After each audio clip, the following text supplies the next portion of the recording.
ကဲရေကတော့လောင်လို့ပြည့်ပြီဗျာဖွင့်ချတော့မှာမြေသားတွေလုံးရင်းနဲ့ပါဝအောင်လို့ဖွင့်ချတော့မှာဗျ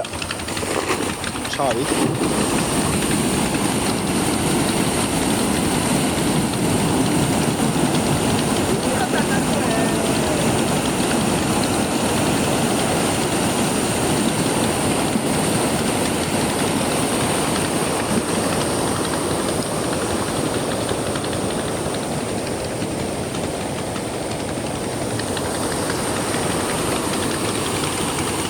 ကဲဒီကတော့ဖွင့်ချလိုက်ပြီဗျာ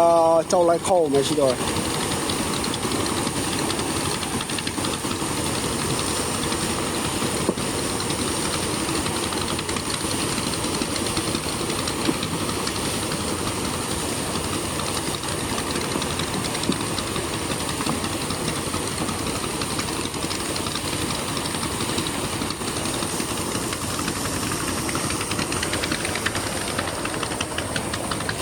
ကဲပြန်ပိတ်ပြီးဒီမှာပြန်ဖြောပြီးပြန်ဖွင့်